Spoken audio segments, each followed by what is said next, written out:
Ce qu'on utilise aujourd'hui comme support, hein, c'est le guide que l'ANS va mettre à disposition à vous tous. Donc, c'est une documentation qui explique les principes et les règles de gestion de certificats et aussi la description de démarches pour obtention de ces certificats, y compris comment il faut remplir les formulaires, ensuite comment aller retirer vos certificats sur la plateforme IGC Santé. On voulait aussi vous présenter quelques futures évolutions. Donc, ce sont des travaux, on va dire, qui est prévu à l'ANS dans les mois, les années qui suivent, pour vous donner une perspective. Donc, voilà, cette documentation serait vraiment publiée sur le site de isanté.gouv.fr et qui pourrait vous servir du coup dans la gestion de vos certificats personnes morales. Alors, je ne sais pas si Nolwenn, elle est revenue. Oui, oui, vous m'entendez? Bonjour, je suis revenue. Ouais, je te laisse peut-être faire un petit teasing avec le couloir hôpital du secteur de la santé. D'accord, rapidement, je vais faire une petite introduction. Et Ajong, si tu as encore de la voix, je te repasserai la parole. Enfin, je vais continuer si tu veux, parce que je vois que tu souffres. Bonjour, bonjour à toutes et tous.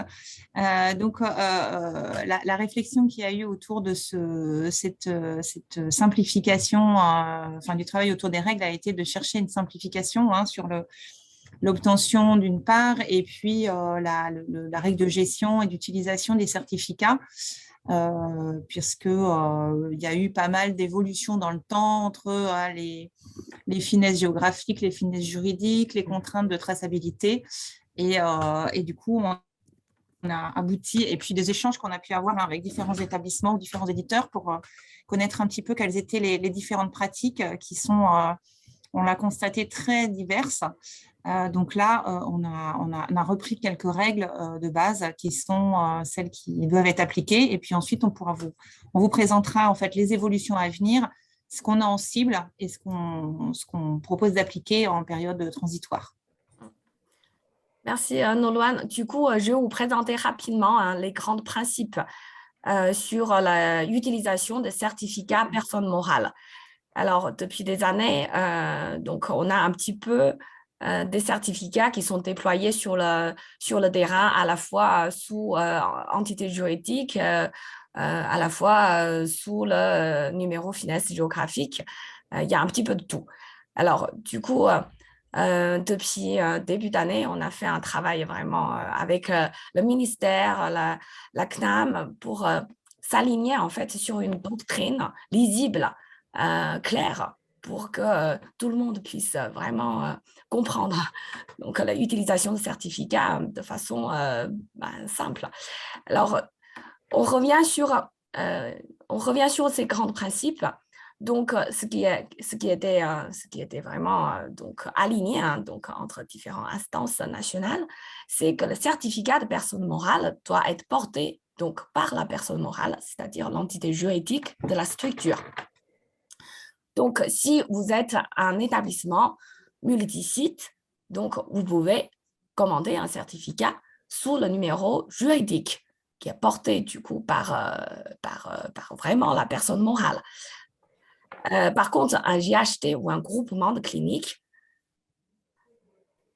comme donc le GHT n'a pas de personne morale juridique, du coup, vous ne pouvez pas vous contenter d'utiliser un seul certificat. Donc voilà, il y a un compromis entre, donc, est-ce qu'on doit commander un certificat au niveau site géographique ou bien on utilise un seul pour toute la France? Ce n'est pas possible. C'est vraiment le certificat de personne morale doit être porté par l'entité juridique. Donc, c'est-à-dire, si votre structure est identifiée dans la base finesse par un finesse juridique, il est possible que vous commandez vos certificats sous ce numéro finesse juridique. Après, le deuxième principe, c'est que le certificat peut être implémenté pour multi-usages, à l'exception de INSI, parce que c'est en fait la CNIL nous a imposé une exigence sur le nommage de certificat utilisé pour le INSI. Du coup, le certificat utilisé pour le téléservice INSI doit porter un nom assez particulier. Bon, après, pour les autres usages, que ce soit TMP ou demain, je ne sais pas, un autre service numérique, vous pouvez utiliser le même certificat org pour plusieurs, on va dire, pour sécuriser plusieurs services qui sont implémentés au sein de votre établissement. Pas besoin d'utiliser un certificat spécifique pour le DMP ou un autre certificat pour le ProSanté Connect ou un autre certificat pour, je ne sais pas, sécuriser le logiciel métier et votre opérateur MS Santé, par exemple.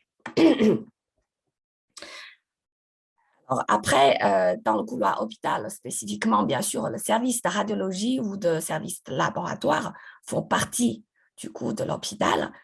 Si l'instance logicielle est unique et mutualisée, vous pouvez utiliser le certificat de l'hôpital. Pas besoin de commander un autre certificat spécifiquement pour les services de radio ou de biologie.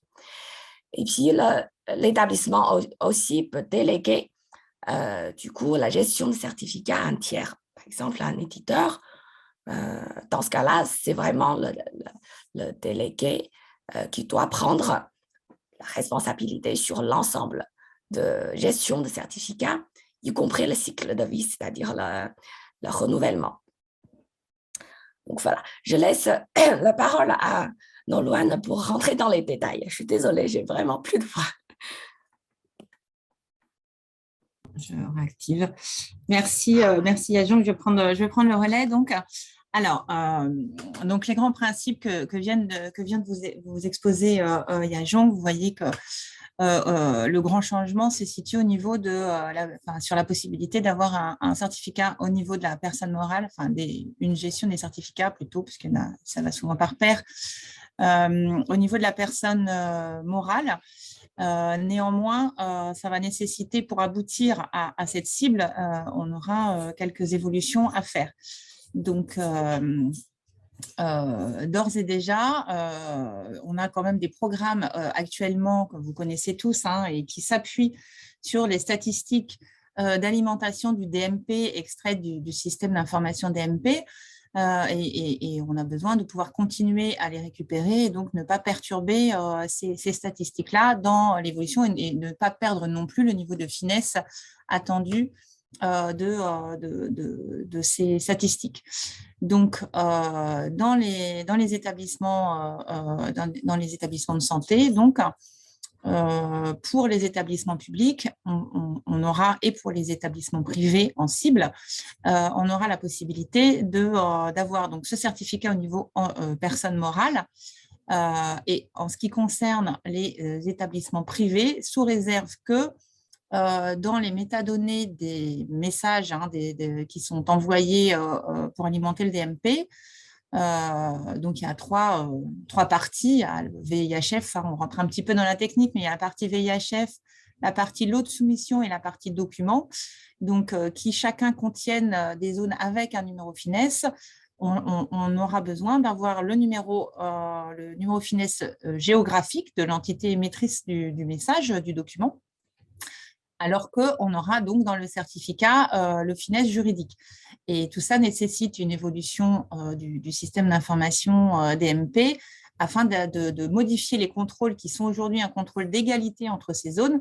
Et à l'avenir, on aura, donc d'ici la fin de l'année 2022, une évolution qui mettra en place un contrôle de cohérence et qui permettra de vérifier que ces deux numéros finesse, celui du certificat et celui qui est dans les métadonnées, appartiennent à la même entité juridique.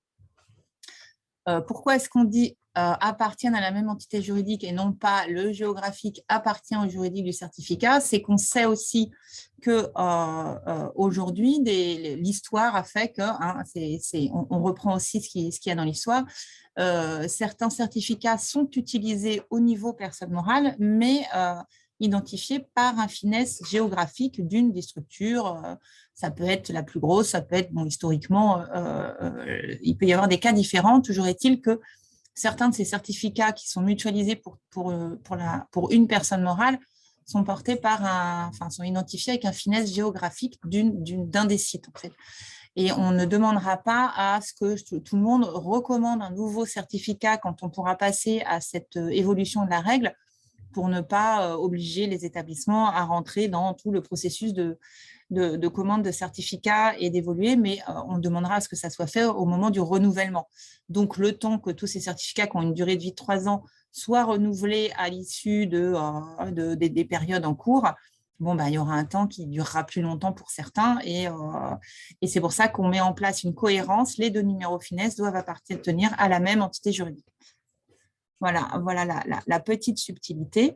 Et dans le cadre de ces programmes-là, qui sont cités au début, notamment Open, SONES, IFAC, les statistiques DMP sont faites au niveau de l'entité juridique, au niveau de la personne morale d'un établissement à l'heure actuelle, mais elles sont faites au niveau de l'entité géographique pour les établissements privés. Et c'est pourquoi ce passage à un certificat unique pour l'ensemble des sites géographiques d'un établissement ne pourra se faire que sous réserve que les métadonnées soient alimentées avec les finesses géographiques, pour que, du coup, derrière, les statistiques au niveau de DMP puissent continuer à remonter les informations à la maille de l'établissement géographique. Voilà, donc ce qui nous donne en période transitoire, d'ici 2023, pour les établissements de santé publique et les groupes de dialyse, qui est une petite particularité qui a été identifiée notamment comme SONES, comme répondant au niveau PMS, finesse PMSI, au niveau finesse juridique. Donc, ces établissements-là peuvent d'ores et déjà avoir des certificats mutualisés au niveau personne morale, finesse juridique. Et bien sûr, existe toujours la possibilité de renouveler sur le même mode qu'actuellement. Il n'y a pas d'obligation de révolutionner. Ce qu'on veut, c'est simplifier. Donc, s'il n'y a qu'un certificat pour la personne morale, c'est suffisant pour les établissements de santé publique et pour les groupes de dialyse. Ensuite, pour les établissements de santé privée, comme je l'évoquais à l'instant, la cible sera la même chose, mais il faut absolument que le jour où les établissements de santé privée veulent mutualiser l'usage des certificats au niveau personne morale, ils soient en mesure, donc avec leur système d'information, ils soient en mesure d'avoir l'alimentation du finesse géographique dans les métadonnées de tous les messages qui sont envoyés au DMP. Sinon, on perdra l'information statistique au niveau des remontées d'alimentation du DMP. Et ça, c'est ce qui ne doit surtout pas arriver. Voilà. Et puis, on reste bien sûr sur le principe qui a été énoncé au départ, qu'on ne peut pas mutualiser des certificats pour plusieurs personnes morales. On reste au niveau d'une identification par personne morale. C'est la plus grosse maille qui puisse être. Après, c'est une question de responsabilité juridique sur l'envoi de documents au DMP qui relève d'une personne morale, en fait. Voilà. Et donc, dans cette période transitoire, on rappelle donc qu'il n'y a pas la modification du SI-DMP, et les finesses qu'on trouve dans les métadonnées doivent continuer à être identiques à ceux des certificats logiciels. Et c'est pourquoi les recommandations précédentes. Voilà. Et un conseil, un fort conseil, c'est de ne pas modifier pour tous les établissements qui entrent dans des périodes de mesure. Donc là, en fin d'année, il y a IFAC. Sur Open ou SONES, il y a des fenêtres de mesure qui durent 1 mois pour SONES, et du coup, il est préférable, si possible, si c'est possible, parce que quelquefois, entre la période de mesure dans laquelle l'établissement sera en capacité de mesurer ses cibles et puis la fin de validité du certificat, ça peut éventuellement être compliqué, mais essayer d'éviter de chevaucher dans la même période la période de mesure et le changement de mode d'affectation, enfin de mode de gestion des données et des numéros finesse. Si vous renouvelez un certificat, ce sera le même, sur le même mode, c'est moins gênant. Mais basculer sur un mode pour, par exemple, un établissement privé en 2023, sur un mode certificat mutualisé au niveau personne morale et les métadonnées, bon, théoriquement, tout sera dans le SI-DMP, mais pour ne pas rendre les choses plus complexes et risquer des erreurs de remontées statistiques, on conseille de ne pas modifier ces configurations pendant ces périodes de mesure. Voilà ce qu'on pouvait vous dire sur les règles de cette période cible et transitoire. Et du coup, on a fait quelques petites illustrations dans les diapos suivantes. Voilà, donc là, on a un premier exemple d'une entité juridique pour laquelle on a un seul système d'information et plusieurs entités géographiques. Donc, illustration, on sera donc sur un certificat ou une gestion des certificats commune et mutualisée sur l'ensemble pour l'ensemble des sites géographiques. Sur l'exemple, l'illustration de droite, vous voyez là, sur une seule entité juridique, plusieurs systèmes d'information. Et là, il faut voir dans cet exemple un cas de figure qui était mentionné en début de présentation, par exemple une alimentation directe d'un logiciel métier ou voilà, des plateformes séparées. À ce moment-là, s'il y a plusieurs portes de sortie depuis le système d'information vers le DMP, on est sur cet exemple-là, mais on traite aussi d'autres cas de figure. Vous y comprenez quelque chose au certificat? Je sais pas si c'est une question, vous avez votre micro ouvert. Donc, je reprends, pardon.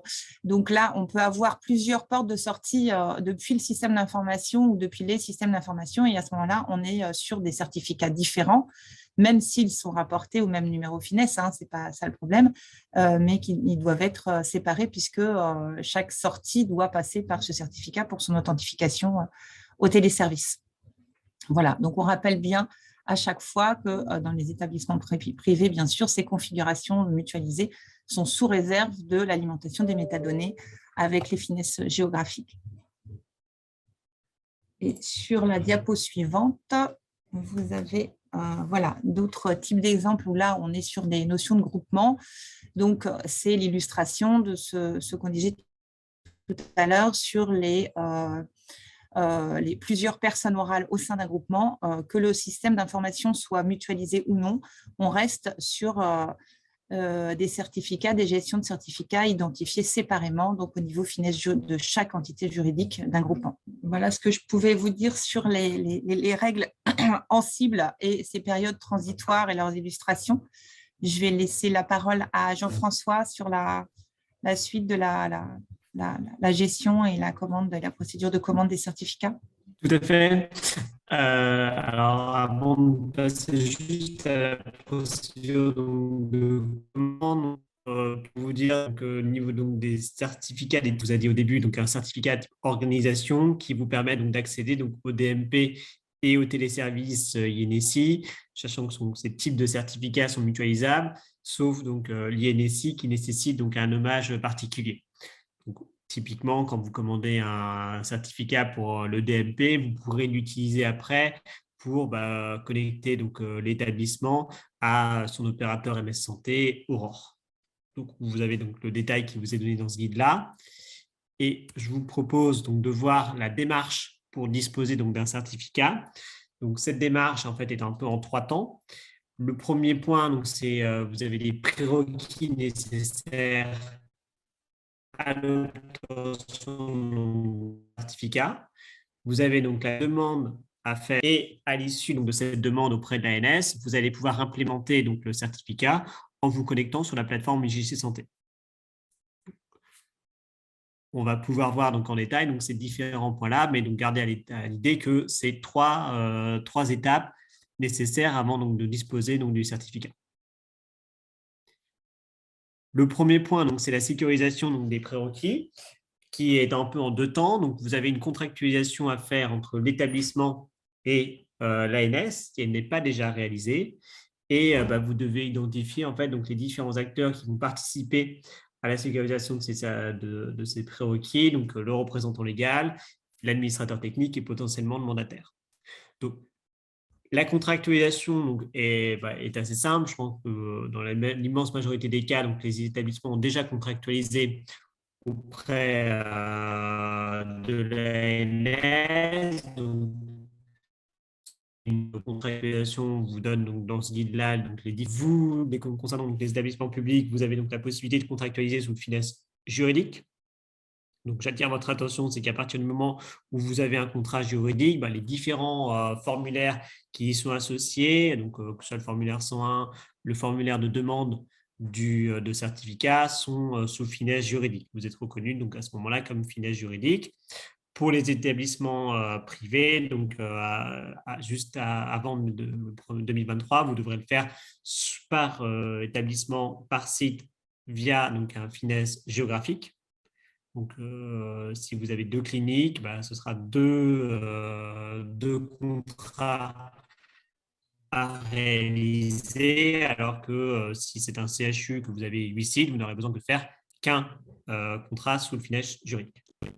Si vous avez déjà contractualisé auparavant, vous n'avez pas besoin de recontractualiser, bien entendu, pour,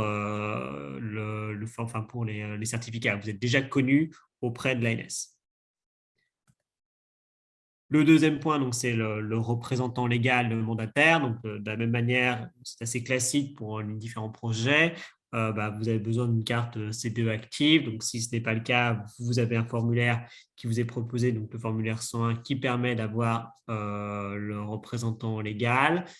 Pareil au niveau du mandataire, vous avez donc la possibilité d'accéder au service TOM.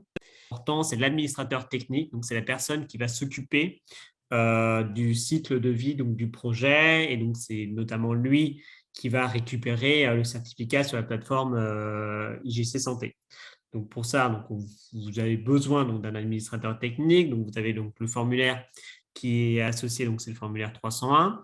De la même manière, donc si vous avez déjà un administrateur technique, vous n'en avez pas besoin. C'est généralement quelqu'un de la DSI. Alors ce n'est pas forcément le DSI directement, mais des personnes de la DSI. On vous invite à en sélectionner plusieurs pour des questions de turnover, des questions de disponibilité. Il peut être important d'avoir plusieurs administrateurs techniques. Sachant que voilà, si vous avez déjà un administrateur technique, de la même manière que pour le contrat, vous n'avez pas à refaire la démarche. Une fois que vous avez contacté avec l'ANS, votre représentant légal, que vous avez donc l'administrateur qui a ces cartes à jour, vous pouvez faire donc la demande via donc, le formulaire 413. Donc, le formulaire 413 est disponible sur le site de l'ANS. Donc, on vous a donné donc, le lien qui vous permet d'y accéder. C'est en fait un formulaire qui est assez simple. Vous avez donc 2 pages à remplir avec en fait donc des informations assez classiques, donc le nom de la structure, donc le finesse. Donc c'est là on vous invite à bien respecter donc le finesse. On vous a détaillé un petit peu donc les différents éléments importants donc dans le guide avec donc, la dénomination de la structure.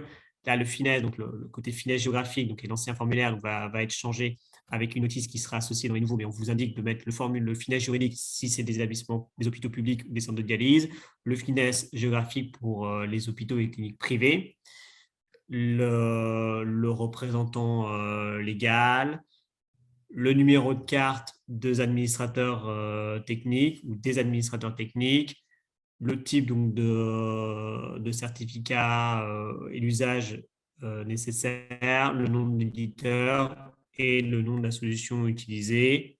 Et après, en fait, vous pouvez cocher donc, la case certificat org, donc, qui est le certificat donc, nécessaire pour accéder donc, au service du DMP DLSI. Ce document donc, est à valider, à signer donc, par la personne morale et vous avez donc le cachet de l'établissement à renseigner. Une fois que vous faites, donc là, on a pu voir qu'en fait, vous avez différents types de certificats. Une fois que vous faites la demande pour un certificat type INSI, vous n'avez pas besoin de refaire cette démarche pour les autres certificats. À partir de, en fait, du moment où vous avez votre administrateur technique, il ne change pas, que votre établissement ne change pas, vous êtes habilité à accéder à la plateforme IGC Santé. Et donc, dans le cadre de la mutualisation des certificats, vous pouvez accéder vous êtes habilité à retirer donc, les différents certificats, les mêmes types de certificats, sans refaire toutes les démarches. Vous envoyez donc du coup ce formulaire donc, complété à l'adresse mon service client. automatiquement un mail de réponse en disant qu'on a donc l'analyse. C'est généralement, ça dure toujours autour de 3 jours. Et revient vers vous, en fait, s'il y a une question, une problématique sur tel ou tel aspect. Donc, si typiquement votre numéro de finesse ne correspond pas ou n'existe pas, vous recevrez un mail en disant que le finesse est inconnu et qu'il faut corriger le finesse. Pareil, donc on vous détaille précisément dans le formulaire où est le point problématique. Et au bout, donc, quand le point est corrigé, donc vous recevez donc un mail autorisant, vous autorisant à vous connecter à la plateforme IGC Santé. Et donc, l'administrateur technique va pouvoir retirer le certificat sur cette plateforme. Donc, c'est la dernière étape. Vous arrivez donc sur la plateforme IGC Santé, donc vous vous connectez donc via votre carte qui vous permet donc de vous identifier donc sur cette plateforme. Et alors, je passe assez rapidement sur tous les aspects, mais c'est la plateforme qui vous permet donc de retirer donc les certificats. Toute la démarche en fait est détaillée où on vous demande donc de demander donc le certificat. Vous sélectionnez donc le type de certificat, donc c'est un certificat org. À partir de ce moment-là, donc vos structures sont enregistrées parce que vous avez fait la demande et vous pouvez rechercher donc les structures adéquates. Si typiquement, on a eu le cas sur d'autres sujets, si vous vous connectez à la plateforme sans avoir fait donc, la démarche, le formulaire 413 et tout, vos structures n'apparaissent pas parce que vous n'êtes pas habilité auprès donc, de l'ANS à retirer un certificat pour telle ou telle structure. Donc, il est important de respecter chaque étape. Ça ne sert à rien de vous connecter sur la plateforme si vous n'avez pas reçu l'habilitation de l'ANS. Et donc, vous avez donc ces étapes qui vous sont détaillées dans le guide. L'idée, c'est qu'il soit autoporteur et que personnes techniques ou personnes moins techniques puissent retirer donc, un certificat. Là, donc, vous avez donc, les différentes informations à renseigner. Donc là, c'est l'information de produit, donc avec un type de nommage particulier auprès pour l'INSI. Donc, on vous donne le lien qui vous permet d'avoir à la fois donc, ce type de nommage et pourquoi c'est un type de nommage particulier. Vous avez donc l'habilitation donc, avec les personnes à renseigner. Donc, un email de l'acteur à renseigner, donc il y a un champ obligatoire. Vous pouvez renseigner également une deuxième personne qui est plutôt un champ facultatif, qui vont être informés de l'évolution de leur demande de retirer le certificat. Typiquement, c'est des informations pertinentes. Quand est-ce que le renouvellement va être nécessaire au niveau du certificat? Donc, on vous incite à en mettre plutôt 2. C'est généralement donc, les administrateurs techniques qui sont en charge de ce sujet. Et donc, vous avez donc la CSR à retirer, ce qui vous permet donc de disposer du certificat. Et donc, vous pouvez après donc, terminer la procédure et vous avez ce certificat-là. Le certificat donc, est valide pendant une durée de 3 ans. Donc, vous avez une notification qui est envoyée donc, aux personnes qui sont enregistrées sur la plateforme IGC Santé 1 mois avant la fin donc, de ce certificat. Donc, à partir du moment où le certificat a été à renouveler, vous n'avez pas toute la procédure à refaire, vous n'avez pas besoin de formulaire 413 et tout. Si l'administrateur technique reste le même, il peut se connecter sur la plateforme IGC Santé et peut ainsi donc, renouveler donc, le certificat. S'il y a un changement au niveau de l'administrateur technique, on vous donne donc, le lien, c'est le formulaire 503, qui permet donc d'habiliter un administrateur technique pour tel établissement.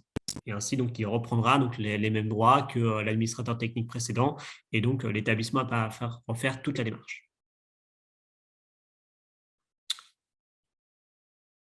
Voilà donc sur la démarche générale pour disposer du certificat. On vous donne également donc, deux règles de sécurité, donc ne pas dupliquer le certificat, la clé privée et éviter donc, les envois de mails par de la CSR. Vous avez donc, les différents FAQ également sur la plateforme IGC Santé donc, qui sont actualisés. Donc, on vous a mis également donc, le lien dans le document. Côté évolution, donc, on étudie actuellement donc, certaines évolutions du fait donc, des premiers retours d'expérience. Le premier point, donc, c'est en fait structure. Alors, on a ça donc, en ligne. L'idée, donc, on étudie actuellement la question, c'est pas encore ouvert, mais l'idée, c'est de voir comment on peut mettre en place donc, cette démarche pour éviter donc, l'impression des formulaires. C'est quelque chose qu'on étudie. Le deuxième point qui nous a été remonté, c'est également donc, l'habilitation des administrateurs techniques. Permettre en fait, pour éviter donc, le turnover des administrateurs techniques, au lieu d'habiliter un administrateur technique ou un groupe d'administrateurs techniques, on puisse habiliter une structure en tant que telle. Donc, ça permet d'éviter donc, le turnover des administrateurs techniques et le renouvellement de cartes qui, en fonction des structures, peut être assez régulier. Le troisième point qui est à l'EPICA pour éviter, alors ce n'est pas non plus tous les 4 matins, mais tous les 3 ans, donc, le renouvellement de ce certificat et refaire donc, la démarche d'accès sur la plateforme IGC Santé. Donc, ces 3 évolutions qui sont actuellement à l'étude et ne sont pas encore prêtes, mais on réfléchit donc à ces pistes d'amélioration pour les utilisateurs.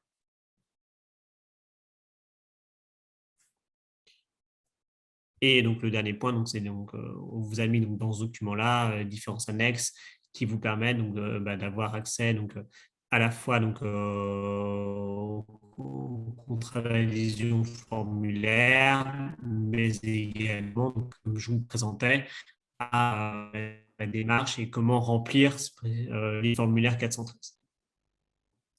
Donc, l'idée, c'est que ce guide soit mis en ligne sur le site e-santé et donc il devra vous permettre d'accéder et de disposer donc, des certificats dans les meilleures conditions.